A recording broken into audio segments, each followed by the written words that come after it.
My name is Ashley and I'm studying archaeology, and I'm also a coordinator of the patch and also in the student union as well as the environment officer. My name's Sash from the patch. I study dietetics and I'm a garden coordinator at the patch Bandura.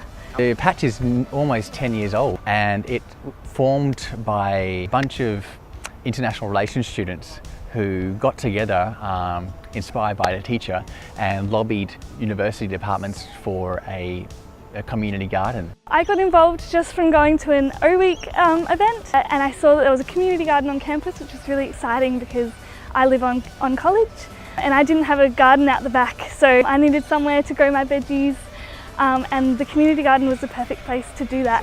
The difference between your urban community garden and university community gardens is that the urban community gardens seem to be more run during the weekends, potentially by generally older members of the population, whereas here at Trobe University you have a lot of people who are from overseas who like growing plants, but they're in a new climate and they have unfamiliar with contacts and how to grow plants or where to acquire plants and the seeds here. So we've got a lot of wildlife kind of hanging around at the patch, a lot of ducks kind of hanging around coming in from the moat. It's really funny in breeding season.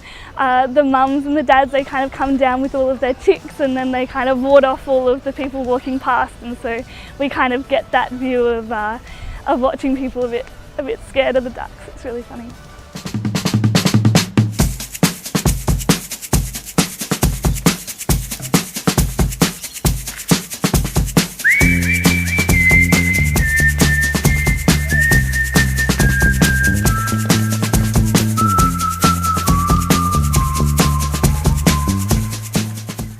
Here the demographics is much younger than outside, where you have a lot of people who are fresh out of high school who are just beginning to think about big ideas about sustainability, how they would like their world to be in 50 years time, what would they like to see out of themselves, so what would they like to develop as a human being.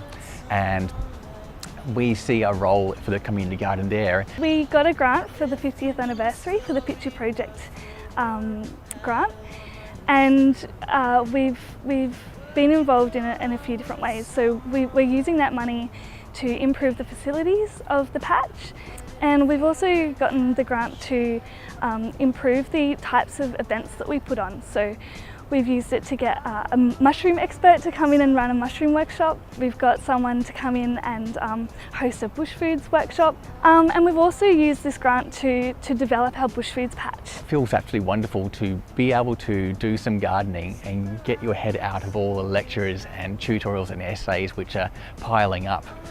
It's a great way to unwind and de-stress. The patch is about so much more than just gardening. We do that as well, but we have so many more events. So we workshops happening, asparagus and mushroom workshops, as well as developing a bit of a kitchen garden kind of aspect. So using the produce and teaching people how to cook with it, and things like that.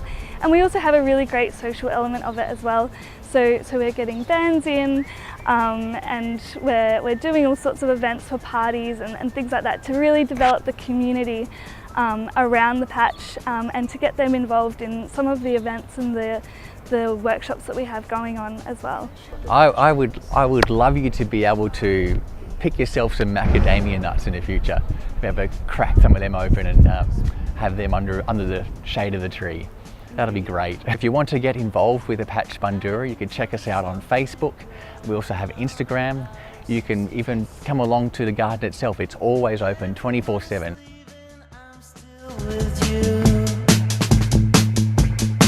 It doesn't matter what